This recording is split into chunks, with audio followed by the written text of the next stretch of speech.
મુન્દ્રામાં દારૂ, ડ્રગ્સ અને જુગાર સામે કડક કાર્યવાહી કરવાની એએસપી પાસે આમ આદમી પાર્ટીની માંગ. મુન્દ્રામાં દારૂ, ડ્રગ્સ અને જુગાર સામે કડક કાર્યવાહી કરવાની એએસપી પાસે આપની માંગ. મુન્દ્રા તાલુકા અને એએસપીના તાબામાં આવતા તમામ પોલીસ સ્ટેશન વિસ્તારોમાં લાંબા સમયથી દારૂ, ડ્રગ્સ, ગાંજો, ચરસ અને જુગાર જેવી ગેરકાયદેસર પ્રવૃત્તિઓ બેરોકટોક ચાલી રહી હોવાના આક્ષેપ સાથે આમ આદમી પાર્ટી દ્વારા પોલીસ વિભાગને આવેદન આપવામાં આવ્યું છે. આવેદનમાં જણાવાયું છે કે નશાકારક પદાર્થોના વધતા રવાડાને કારણે યુવાધન બરબાદ થઈ રહ્યું છે અને સ્થાનિક જનતામાં ભારે રોષ ફેલાયો છે.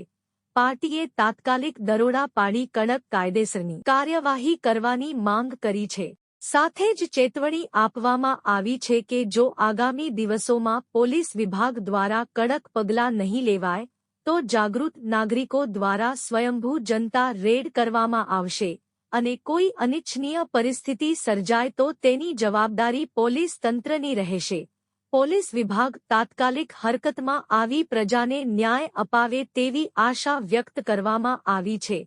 એએસપી શ્રી વિવેકાનંદન એ જણાવ્યું હતું કે ગુજરાત પોલીસ દ્વારા કડક કાર્યવાહી કરવાની કામગીરી ચાલુ જ છે. તેમ છતાં લોકોની માંગણી મુજબ હજી વધારે તપાસનો દોર ચાલુ કરવામાં આવશે. આરિફ ખલીફા, ન્યૂઝ 11 ગુજરાત, મુન્દ્રા, કચ્છ.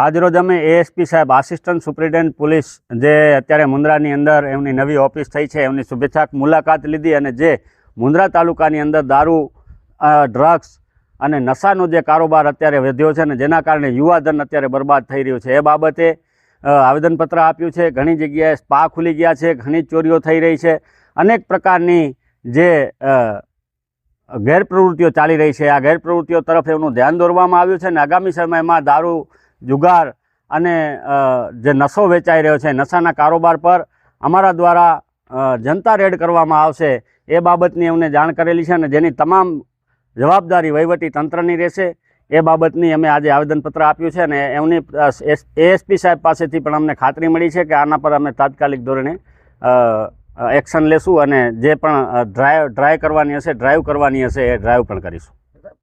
નશાના કારણે યુવાધન બરબાદ થઈ રહ્યું છે. ઘણા બધા બહેનો, દીકરીઓ, માતાઓ અને વહુવારુઓ આના કારણે પણ એને અસર થઈ રહી છે, કારણ કે યુવાન જે એમનો છે એ નશામાં ડૂબેલો રહેતો હોય એ ઘર તરફ ક્યારેય ધ્યાન આપી શકતો નથી અને એના કારણે એના ઘર બરબાદ થઈ રહ્યા છે. એટલે એને નશાથી પાછા વાળી અને ક્યાંક ને ક્યાંક સારા માર્ગે દોરવા માટેના પણ પ્રયત્નો કરવા સમાજની, પોલીસની અને આપણી સૌની સહિયારી જવાબદારી છે. મારું નામ વિજેન્દ્રસિંહ જાડેજા છે. આમ આદમી પાર્ટી મુન્દ્રા તાલુકા પ્રમુખ તરીકેની ફરજ બજાવી રહ્યો છું.